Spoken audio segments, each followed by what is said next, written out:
भी आप लोग क्रियाकलाप कर रहे हैं, ये तो पहली बात आपके स्वास्थ्य के लिए है।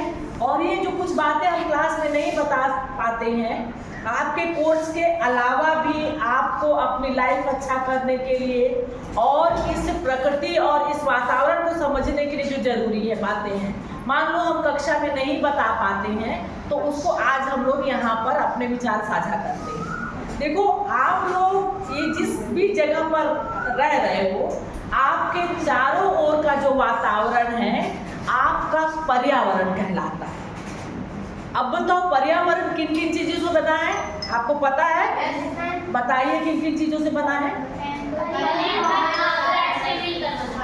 नहीं, वो तो पर्यावरण आपके चारों तरफ के वातावरण से मिलकर बना, ठीक है ना। पर इस पर्यावरण में आपको क्या क्या मिल रहा है?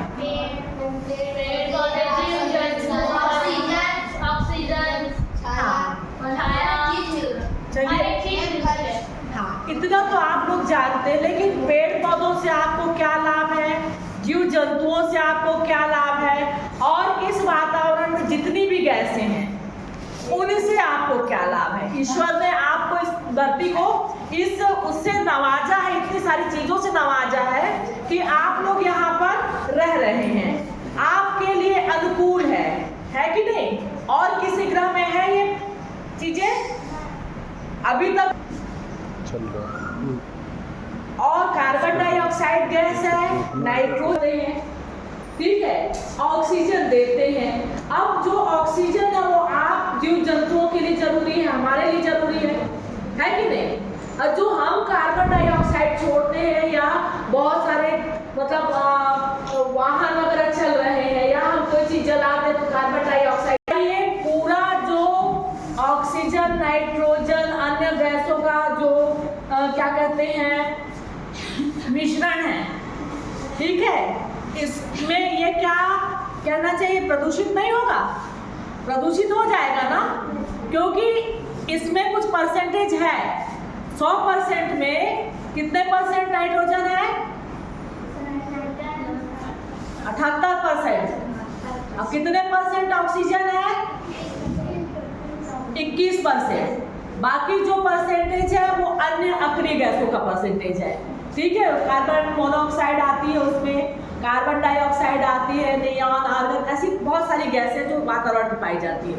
यदि ऑक्सीजन कम हो जाती है इसका मतलब हमारा वातावरण प्रदूषित है। यदि वातावरण को हमें अच्छा करना तो हमें क्या करना पड़ेगा? पेड़ पौधे लगाने पड़ेंगे, ज्यादा से ज्यादा पेड़ पौधे लगाने पड़ेंगे, क्योंकि जब ऑक्सीजन हमारे पास पर्याप्त मात्रा में रहती तो एक तो हम स्वस्थ रहते हैं, हमारा वातावरण स्वस्थ रहता है। दूसरी बात, जो ऑक्सीजन है वो पृथ्वी के जो वायुमंडल है उसके ऊपर वाले उसमें क्या होना चाहिए? एक ऐसी वो परत होनी चाहिए जो सूर्य की अल्ट्रावायलेट किरणें, जो तीखी किरणें सूर्य से पृथ्वी के अंदर आती हैं, उनसे हमें प्रोटेक्ट करती। वो कौन सी गैस होती है? ओजोन गैस होती है। तो ओजोन गैस हमारे लिए बनी रहे, उसके लिए हमारे वातावरण में किसकी अधिकता होनी चाहिए? पेड़ पौधों की अधिकता इसलिए होनी चाहिए क्योंकि हमारे पास ऑक्सीजन पर्याप्त मात्रा में रहे, क्योंकि जब वो ऑक्सीजन आयोनाइज्ड होकर दो भागों में टूटती है तो अन्य ऑक्सीजन के साथ मिलकर वो ओजोन बनाती है।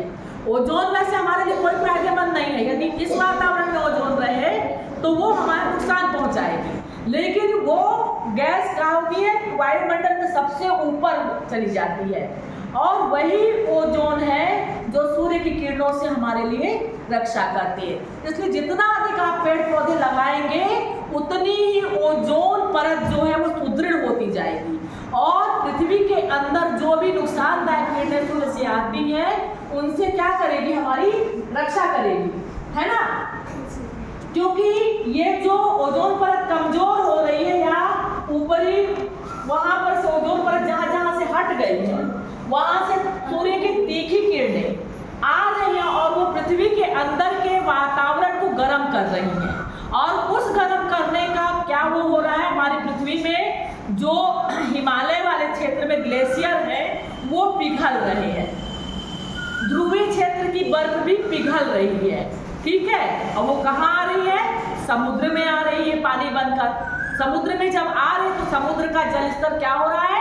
बढ़ रहा है और हमारे रहने की जगह कम होती जा रही है, जिससे क्या होगा, एक टाइम पर जो कहते हैं ना महाप्रलय आएगा। तो एक टाइम पर इसी प्रकार यदि ग्लोबल वार्मिंग होती रही, ओजोन परत की कमी की वजह से सूर्य की किरणें पृथ्वी के अंदर आती रही और यहाँ के वातावरण को गर्म करती रही, तो होगा क्या, सारी बर्फ पिघल जाएगी और पूरी पृथ्वी पानी में डूब सकती है ना। इसीलिए जितना ज्यादा हम पेड़ लगाएंगे उतनी अधिक ओजोन परत हमारे पास सुदृढ़ मिलेगी और वहां से आने वाली किरणें यहाँ रुकेगी।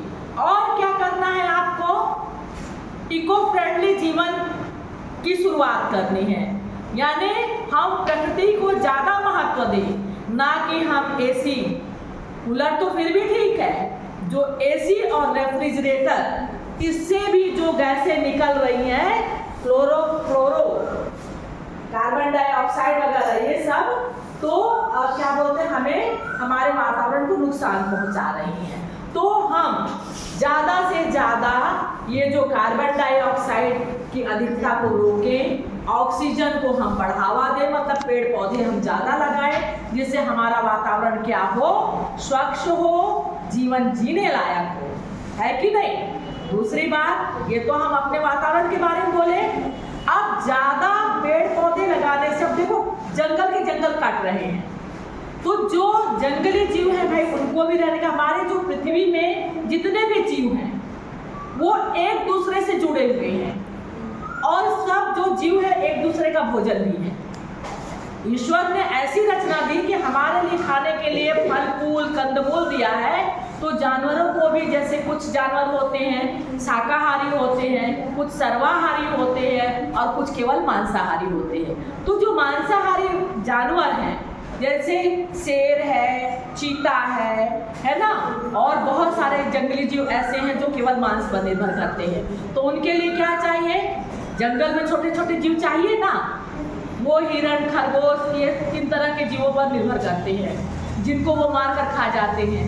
तो खैर वो अपना चैन, अपना साइकिल खुद ही बनाते रहते हैं, है ना। लेकिन उनके रहने के लिए क्या होना चाहिए, जंगल होना चाहिए। और वो सोचो, कोई हम जंगल उगाने जाते हैं क्या, लेकिन वो खुद ही अपना जंगल तैयार करते हैं। आजकल लोग बाग शेर का शिकार करते हैं, लेकिन जिस जंगल में शेर रहता है वही सबसे ज्यादा घना जंगल होता है, क्योंकि शेर के डर से जो छोटे छोटे जीव है झुंड बना के बैठे रहते हैं, वो इकट्ठे नहीं रहते हैं। जैसे ही शेर की दहाड़ सुनते हैं इधर उधर भाग जाते हैं, है कि नहीं। तो क्या होता है कि जब वो कोई फल वगैरह, ये जंगल से कुछ खाते हैं, फल वगैरह खाते हैं, कुछ ऐसा, भाई वो तो जो शाकाहारी हो तो फल ही खाएंगे ना, फल है कंदमूल, तो जो बीज वगैरह उनकी पॉटी के साथ जो गिर जाते हैं यहाँ वहाँ, भाई एक जगह तो लोग करते नहीं है ना, उनके लिए कोई जगह फिक्स नहीं होती, तो जहाँ पाते हैं कर देते हैं। तो वहीं पर क्या होता है, जो बीज अनपचे रह जाते हैं वो वहीं पर जब अनुकूल परिस्थितियाँ पाते हैं, पानी गिरता है। और तो दोस्तों, आज का ये विज्ञान विषय में पर्यावरण से संबंधित जो जानकारी दी वो आपको कैसा लगा। हमारी मैम ने आज आपके सामने जो है विज्ञान से संबंधित जानकारी को साझा किया और जो भी इस तरीके की जानकारी थी आपके साथ साझा किया गया। और अगर आपको ये जानकारी अच्छी लगी हो तो कमेंट सेक्शन में ज़रूर बताइएगा और मेरे वीडियो को लाइक करिएगा, मेरे चैनल को सब्सक्राइब करिएगा और ज़्यादा से ज़्यादा लोगों को शेयर करिएगा। इसी तरीके की आपको ज्ञानवर्धक बातें आपको बताई जाती रहेंगी, इसी तरीके की जानकारी आपको देते रहेंगे जो आपके बच्चे और आपके खुद का विकास करेगा। तो इसी तरीके की जानकारी के लिए आप मेरे चैनल पर बने रहें और चैनल को सब्सक्राइब करें और ज़्यादा से ज़्यादा शेयर करें। Thank you.